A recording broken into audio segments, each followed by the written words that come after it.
Did you know the LA Kings have their own culinary partner? It's Superfood, celebrating 10 years and over 1 million meals served. Since 2020, the Kings have trusted Superfood to fuel their players. Now through Simply Lunch, you can bring that same performance-driven food to your office. Because when people eat better, they work better. Visit mysuperfood.com. That's mysuperfd.com. Or call 213-973-6145. Qualified companies can enjoy a free lunch for up to 10 managers. Blue line pressure to the middle, one-timer save, loose puck, they score! Corey Perry does it again! Corey Perry in front of the net. You're listening to All the Kings Men, the official podcast of the LA Kings. Out of the box comes the defenseman, then Clark shoots, tip, off the post, loose puck, they score! Corey Perry again at the near post. Now, here's your host, Jesse Cohen. All right, it's Monday morning. That means it's time to crown another King of the Week. Here to help me out, Dan Greenspan. How are you doing today, Dan? Doing great, Jesse. Thanks for the time, as always. Thank you for joining me. Listen, Dan, I have become obsessed. It dawned on me very early. I don't remember how many games into the season, maybe 4 or 5 in. But I was like, oh, this is going to be a Bizarro season. This is going to be, and again, for those who are not familiar, Bizarro is a character from Superman comics, and the premise, though not always executed to its fullest, is that he's the opposite of Superman in every way. So this season I've just decided that all of my expectations will be inverted. So for example, we're now 13 games into the season. The team is yet to win a game at home after last season's incredible record at home and middling record on the road. At this point, Dan, I think it's 7 of 13 games have gone to overtime. I want to say 8 of 13 games have seen the Kings' opponents score 3 unanswered goals. I mean, I could go on, but it's just a very bizarre season so far. Lots of stuff happening. Yeah, it's it's inexplicable so far. It is. Yeah, it's a weird one. So we are here to talk about the last week, and we're going to cover the 3 games that the Kings played against the San Jose Sharks, which was a 4-3 win on the road. The shootout loss to the Detroit Red Wings, which was a bizarre season packed into one game, which was that was on October 30th, and then the game that you and I both watched last night, which was a 4-1 loss at home to the New Jersey Devils. So everybody knows the format. Dan, who is your honorable mention for the week? I'm going to give it to Alex Laferriere. Points in all 3 games. Mm-hmm. Settling back into his traditional winger spot after that little experiment at center, and just playing sharp. Yeah, and a really nice goal. I believe it was against Detroit. Was that the shorthanded goal? I think so. Like you said, a lot of things have happened. Yeah, I'm reasonably certain it was in the game it was. against Detroit, and sort of out of nowhere, just sort of bursts up the middle, gets found on a pass and buries a really nice shorthanded goal. And yeah, like you said, I think Zach Dooley mentioned to him at a practice, or maybe it was to Jim Hiller, I think Alex Laferriere has played all 3 positions and on all 4 lines this year. That sounds about right. Yeah, and that's got to be tough, right? To sort of adjust your mentality night to night. You know, who's on your line, what position you're playing, what your responsibilities are. I mean, I did not just to throw out another Bizarro stat. I just didn't ever expect to see Alex Laferriere playing center. There's not, especially first line center. Yes, that was not what I would have done, but that's why I don't get paid the big bucks. I mean, I suppose. I wouldn't have either. And I believe, if I'm not mistaken, the game before that, he had been the 4th line winger. But yeah, Alex Laferriere is an excellent pick. He was definitely in contention for me. And if I'm not mistaken, he was tied for he finished second on points out of the 3 games. It's incredibly small sample size. But yeah, a goal and 2 assists. Playing 17 minutes, 40 seconds a night. Alex Laferriere is an excellent pick. Now you're putting the pressure on me because Alex Laferriere was on my short list, and I want to go up. I don't want to go chalk with you. So I'm going to go ahead and go with Alex Turcotte. And it's for one reason and one reason only, and that is that I noticed as I was checking that Alex Turcotte is actually having a great season in the faceoff dot, Dan. So during these 3 games, Alex Turcotte, 61.9% in the faceoff circle. And that led the team through those 3 games. Now, again, small sample size, but when you have Kopitar and Deneau, who are excellent in the faceoff dot, and basically nobody else on the team who seems to be able to win a faceoff at the moment, the fact that you have someone like Alex Turcotte who can step in and reliably win a faceoff, I just think it relieves a lot of pressure up and down the lineup. So this week, you had Deneau taking 44 faceoffs, Kopitar taking 51, Quentin Byfield taking 44, and Alex Turcotte taking 21. So it's a lot less than everybody else, but he went 13-8 in the faceoff dot. And, when we're having conversations about who's going to be on power play 1, who's going to be on power play 2, who's going to be the penalty kill, what's wrong with those special teams, the reality is I've seen a lot of people say, well, you need to change up the power play lines, enough of this 5 forward nonsense. Why is this player on this unit or whatever? It's like, well, listen, Kopitar and Deneau, if you only have 2 guys who can reliably win a face-off, then you pretty much know who's going to be out there for important power play or special teams draws. And if it's late in the game, which it has been the last couple games, you've had, to throw out either the power play unit or the penalty kill unit in the dying minutes of close games. You need somebody who can win a faceoff. And I'm not suggesting that Alex Turcotte will be that person, but it just is nice that they have an option besides those 2 guys. Yeah, I'm going back to the middle of the month when Carolina was in town, and they got that 4-3 win against the Kings.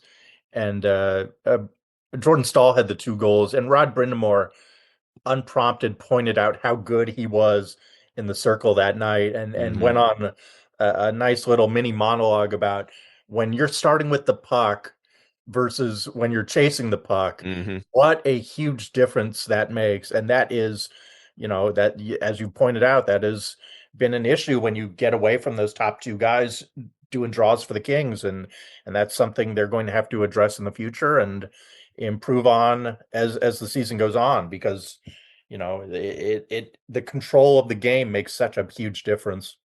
I talked to Alex Turcotte about this after practice on whatever day it was. I've lost total track of what day it is. But he said he works with it after practice. He worked with it with Jared Stoll, and he's been in all the meetings for the penalty kill for over a year now. Now, he doesn't get penalty kill time this year, I don't believe, but if the 5 forward power play plan falters, or if they decide that they want to resort back to a more traditional distribution of minutes between bottom 6 players and penalty kill, etc., I just think Alex Turcotte becomes a very solid option. And there's all this talk about trust and, can you trust players and everything? And Alex Turcotte is just proving himself to be trustworthy, for lack of a better word, in multiple areas. Now, he only had 1 point. It was an assist. He only played 11 minutes and 3 seconds in this 3-game stretch, averaged 11 minutes and 3 seconds. But when he was out there, he and Perry, have been a very effective 4th line with whoever is out there with them. And, controlling 44 shot attempts for, 24 shot attempts against at 5v5. They're not losing because of Alex Turcotte. He's doing his part. So honorable mention for me is Alex Turcotte. Dan, your runner up this week. I'm going to Brandt Clarke for specifically what he did in the San Jose game. The dynamic ability he showed driving the offense. That is why the Kings went out and got him.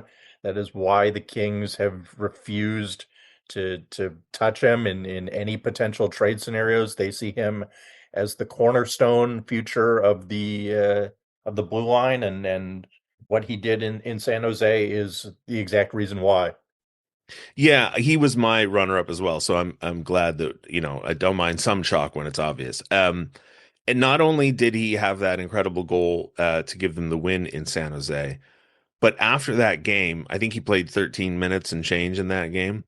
And after that game, Jim Hiller was asked about his ice time, and Jim Hiller said the coaching staff needs to find ways to get Brandt Clarke more minutes. And over the next 2 games, he, I believe, was the second minutes getter in both of those games. And against the Devils, he played 21 minutes 27 seconds, and against Detroit he played 20 minutes and 14 seconds, which wasn't second overall in the Detroit game, but amongst defensemen it was. And in those games, I think against the Devils he was on the ice for 3 goals against, or maybe 2 goals against, but I think it was 3. But I went back and watched the replays, and I don't think any of them are his fault. Yeah. Right. Like if you say, oh, Brant Clark was a -2 on the night, I think the image that gets conjured up based on his reputation is, oh, he blew a coverage, or he was risky with the puck, and then whatever. But then you watch the Devils game and you're like, all right, well, one got scored 90 seconds into the game off a weird deflection.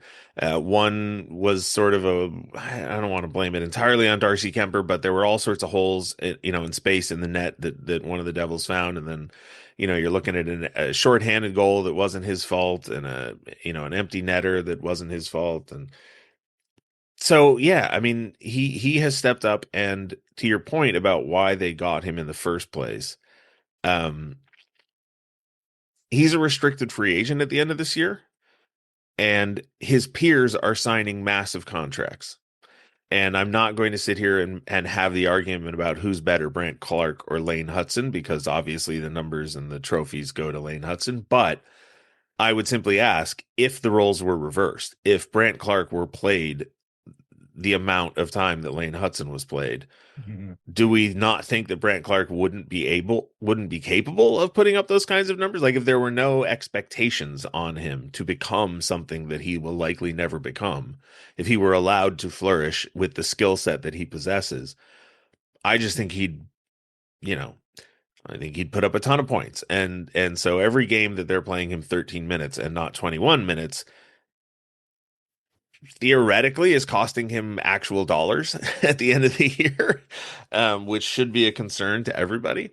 So yeah, for him to be trusted to play those minutes, and for him to come through and perform the way he did, and he had a goal and an assist. He was even in the plus minus stat, averaging 18 minutes 21 seconds of ice time over this 3-game stretch, which is 6th most on the team, 2nd most amongst defensemen. Right behind him, Brian Dumoulin, which we'll get to that in a second. But yeah, Brant Clark, I thought had a great week, and hopefully we will see those minutes continue for young Mr. Clark. Dan, your king of the week. Yoshinobu Yamamoto. No, he'd be a pretty good pick considering what he did this week. But it is the leader, the captain of the Corey Perry All-Stars. Yeah. Guys you can only like if they're on your team. And boy, has he ingratiated himself quickly to Kings fans after decades of being a thorn in their side, and that is Corey Perry. He is the pros pro. You may not love him. You probably don't like him if you're a Kings fan of any length of time, but he's been terrific. He's brought exactly what this team has kind of needed, which is that veteran grit, that willingness to get dirty. He's been everything as advertised so far.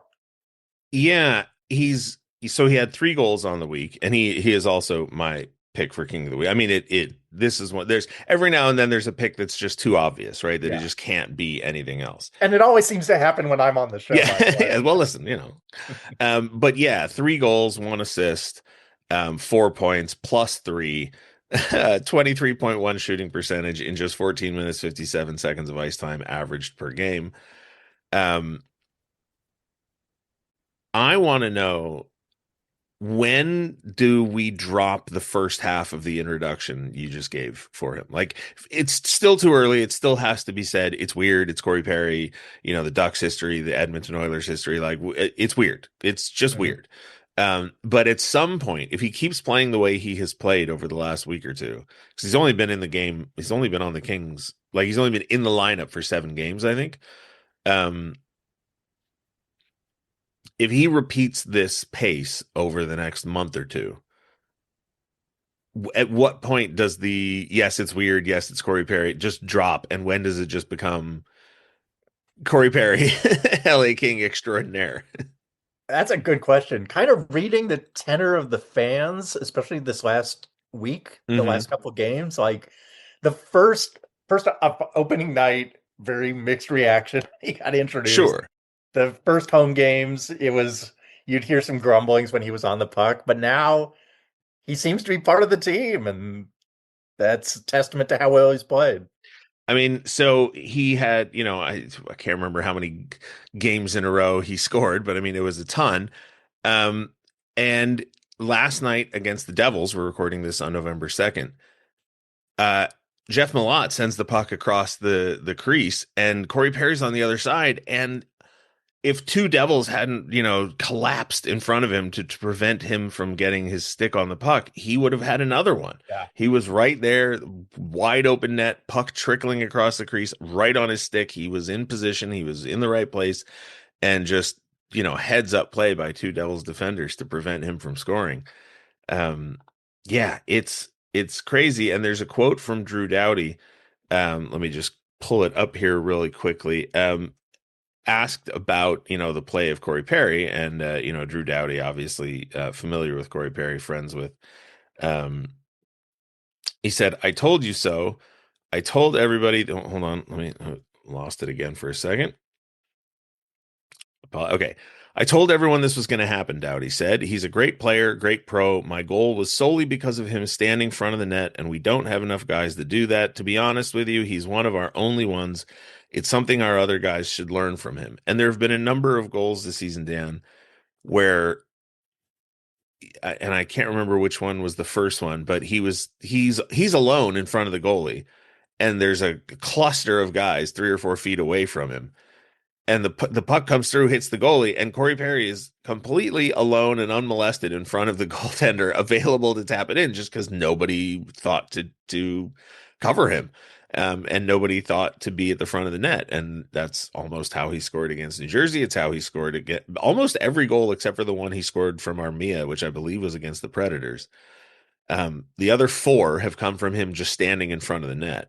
Yeah. And he's currently tied, if I'm not mistaken, for the team lead in goals with 5 after just 7 games. He's 7 points in 7 games. He's a +5. And over this past week, like I said, 3 goals, 1 assist, 4 points, +3, 23.1 shooting percentage in 14 minutes and 57 seconds of ice time. So congratulations, Corey Perry, this week's King of the Week.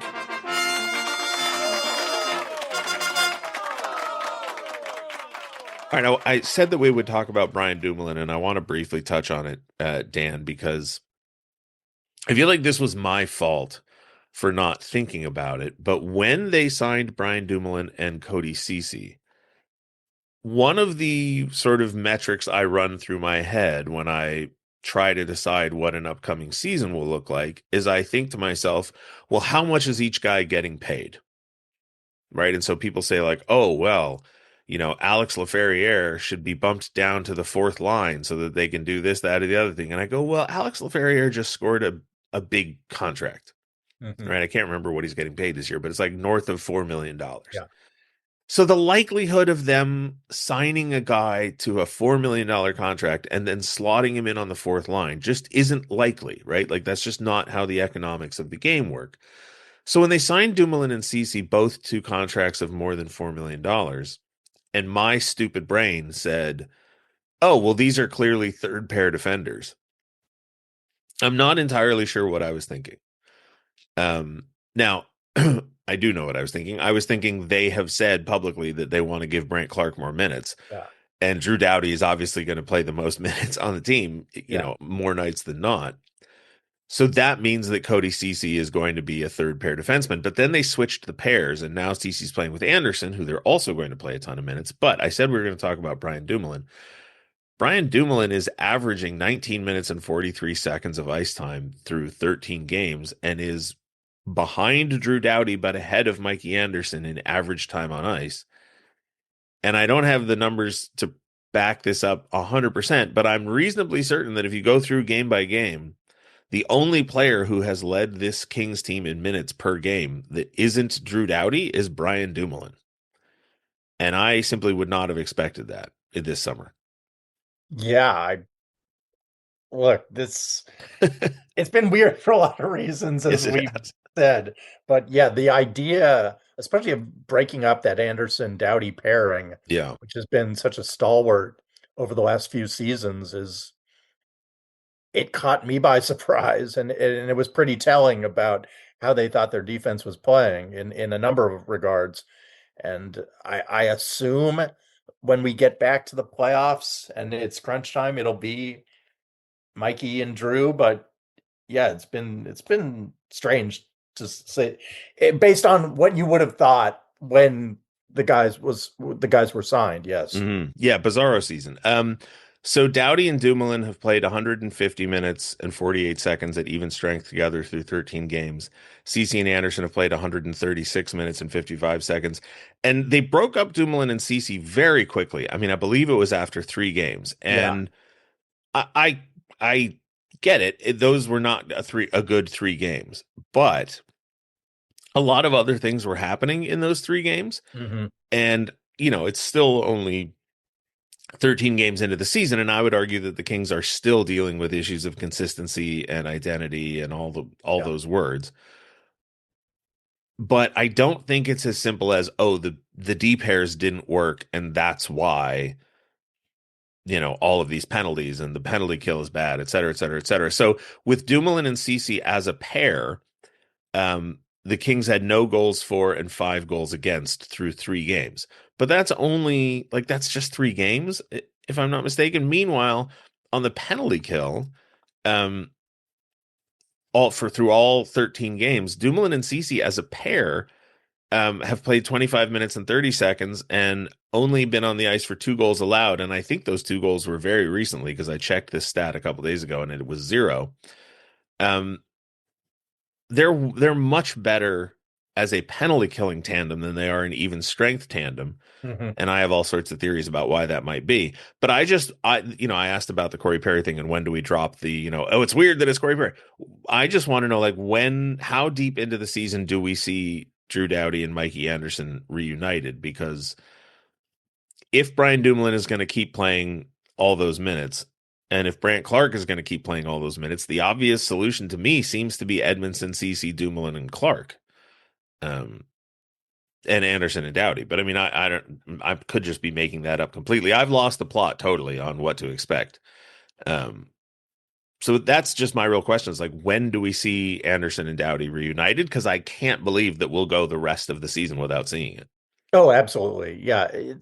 I think that they were kind of triaging. Look, there's a lot of things wrong with the team through 13 games. And I think they thought the most immediate issue, the coaching staff, was Hmm. the defensive pairings. To me, I look at now, setting aside last night with the shorthanded goals and what have you, I look at the sort of offensive inconsistency, the special teams issues are obviously glaring. You go 0 for 4 on the power play in consecutive games. That is a big red warning sign. But yeah, if I had to say over under at 14 and a half, I would take the under before we'll see that pairing again. And of course, it's Jim Hiller, so everything gets thrown in a blender at some point. So probably next time out, we'll see, we'll spend all this time talking about it. And then next time, Tuesday night, we'll probably see Anderson Doughty for Yeah. significant minutes. One of the reasons I'm so convinced that we won't see it is that if you look at the numbers for the CC Anderson and Doughty Dumoulin pairs, they're better than the first 3 games, but they're not outstanding. Hmm. Right. It's not like Anderson and Cece are forming some sort of mega shutdown pairing where you go like, oh, wow, like they've stabilized, Yeah. but they're not exactly healthy. And again, it's such a small sample size. I can't remember last season. Like last season to start, they started with Fiala, Byfield, and Fogel, I think, is a line. Yeah. And they went away from it after 4 games, I think, but I mean, it wasn't very long into the season, but it's just funny that like they'll abandon experiments quicker at the start of a season than they will in the middle of the season, right? If a pair gets put together in the middle of the season, well, all right. Now, sometimes I should say that there are other times where Jim Hiller is very quick to yank the plug on an experiment, and there doesn't appear to be any rhyme or reason to what he's looking for or what he wants to see from it. That Devils game last night, and this is the problem with early seasons, especially when the Dodgers are doing well. I think it's tough to evaluate, especially a game like last night, because half of the game, well, not half the game, the entire game last night, the Dodgers game was going on. Yes, and that had most of Yeah. my attention. And so there would be moments on the ice where nothing was happening, right? There'd be just like a bland neutral zone play, Yeah, all five players in the neutral zone, nothing happened, a line change, whatever. And all of a sudden the crowd erupts because yeah. something has happened in the Dodgers game. And if you're a player, that's gotta just be just at the very least distracting, Hmm. right? Like when the crowd is going crazy, it's one of the reasons it drives me nuts when the team does some sort of like Bailey is holding up signs that say cheer or boo while gameplay is going on, and you're like, I my attention is being drawn to try and figure out what the crowd noise is. If you're a player, it's got to be like, wait, what Yeah. did I miss a goal? Did a penalty get called? Is there a fight? Like, what's happening? And this World Series went 7 games. Not every game was happening during a Kings game, but a lot of them were. So that's got to be distracting. But now the World Series is over, the Dodgers will have their parade, and hopefully we'll start to see some stability and consistency fall into place for this Kings team. Yeah, there's too much invested for this group, and you don't see any natural moves to shake things up. Short of hitting the big red button that says trade Adrian Kempe because you assume Yeah, you're not going to re-sign him. So yeah, you've got to figure things out. Let me tell you a quick anecdote please. about last night.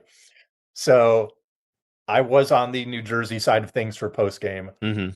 They do their little post game speeches. You can with the changes to the crypto set up. They had the doors open so we could see Sheldon Keefe and the coaching staff giving their little speech. And we're waiting. Guys start to get undressed. They let us in. Baseball game is on at a very high volume Hmm. because all those guys are interested in what's going on, same as we are. And so we, as the media contingent, get razzed when somebody, I assume from the media relations team, turns down the volume so we can do post game interviews. So that was fun. Sheldon Keefe, I asked him, uh, did you catch anybody getting distracted on the bench last night? And this is a great line. 100% serious. Me. I think everyone was. It got so loud. You know why it's loud, but it got pretty tricky there trying to call lines, and guys aren't Yeah. quite focused. Luckily, our goaltender stayed dialed in through that. So that was a one of those, and now we've seen it 2 years in a row because obviously Dodgers Hmm.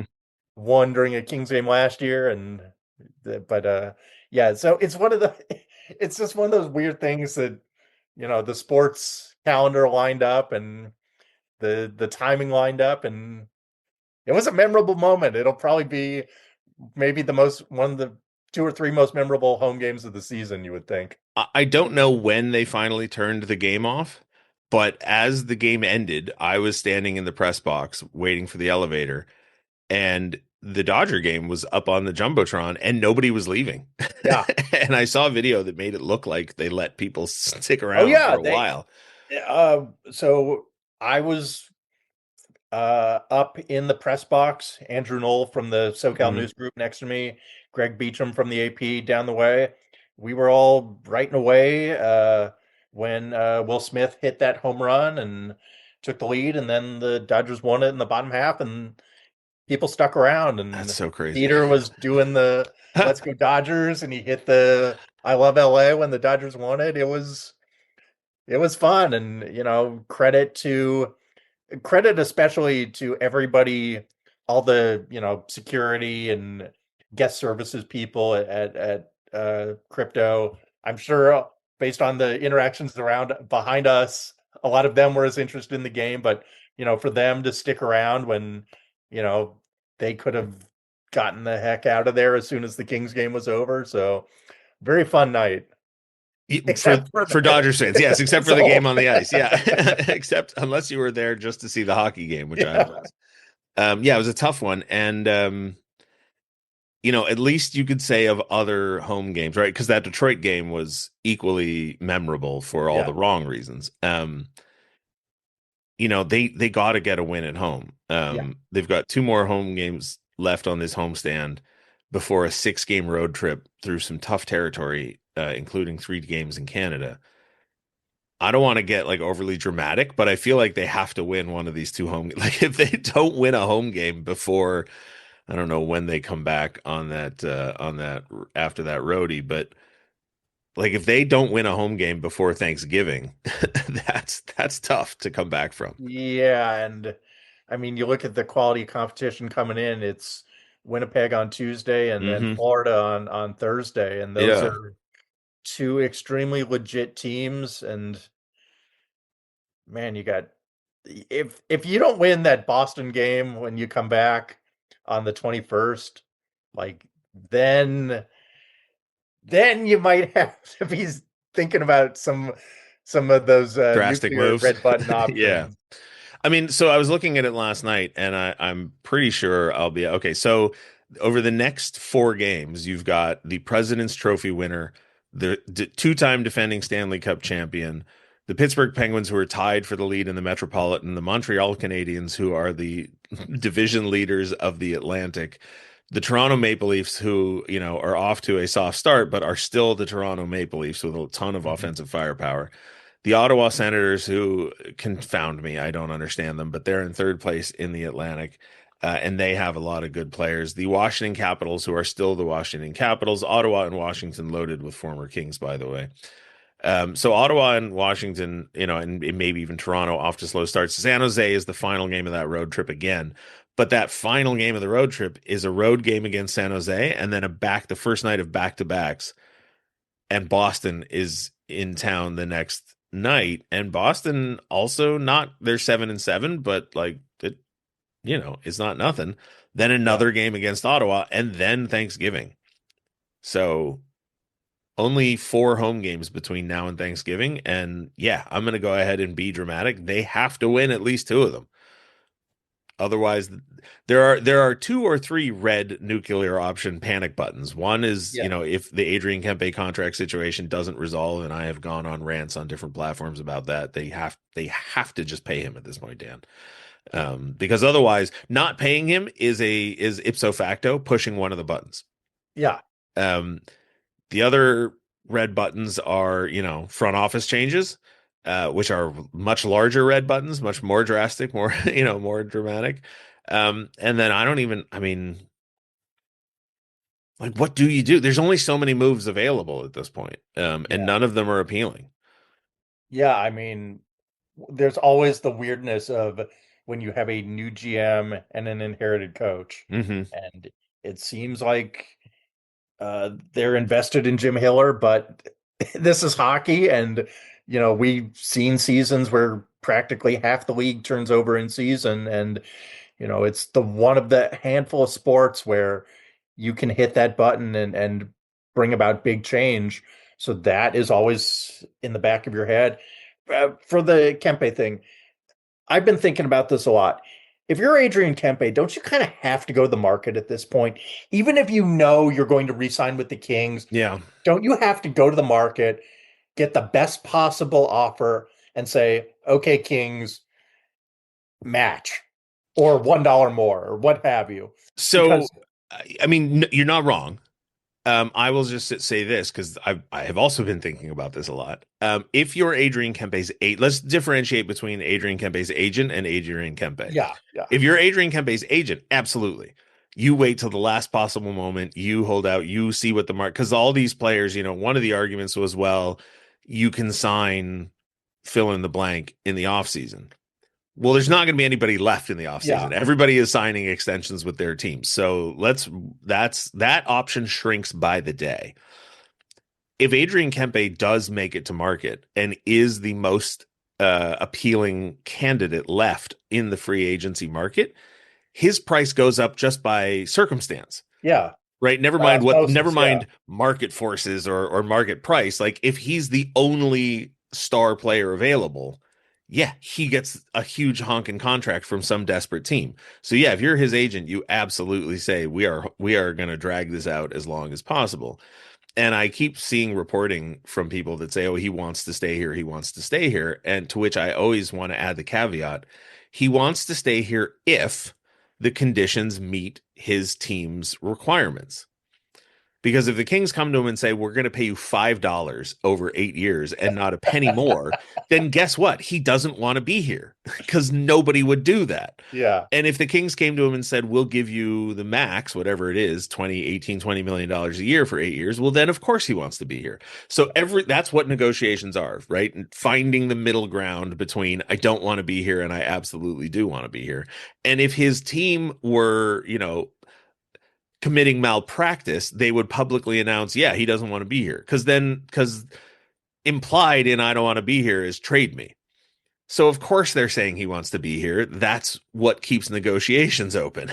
So yeah, if his agent is doing his job, it'll take as long as it can. But then you have the player, and if the player does absolutely want to be here, then that number will come down to benefit his desire to be here.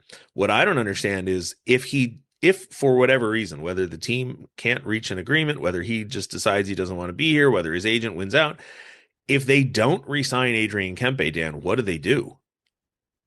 I think you're basically looking at a complete rebuild, reset, whatever you want to call it. Isn't that worth an extra $5 million a year to avoid? Yeah, I mean, considering what the reason that this general manager was brought in, the reason these moves were made in the offseason, it was to extend a window right that the team viewed as open. Whereas, if not only would you be down your best offensive weapon from the past, however many years, finally leading the team, somebody other than Adrian, right. than Andre Kopitar, yes. leading the team in points and all these metrics, you'll have lost Andre Kopitar because he'll have retired. Yep. Drew Doughty at that point, you assume, would say, screw it, I want to go try to win another cup, so get me somewhere else. Andrei Kuzmenko, also an unrestricted free agent. Yeah. Yeah, so basically you'd be down to a Quinn Byfield, Brant Clark, some old but reliable pieces that would presumably be valuable to contending teams, guys like Phil Deneau, Trevor Moore, what have you. Yeah, you'd be looking at ground zero, who's the best, who's after Gavin McKenna as the next presumed number 1 overall pick. And I just think that alone has got to be worth money on top. And so it's not, I keep seeing these people arguing about, well, player X signed for this and player Y signed for that. And does Connor McDavid's, bargain hometown discount affect the market value? And it's like the market value only impacts you if you're in the same market as everybody else. Yeah. And for all the reasons we've laid out, I don't believe the LA Kings are in that market. So get it done, Kings. Sign the guy. Dan Greenspan, thank you so much for joining me to crown another King of the Week. And I will see you back at Crypto against the Winnipeg Jets. Jesse. All right, have a fun good as one, always.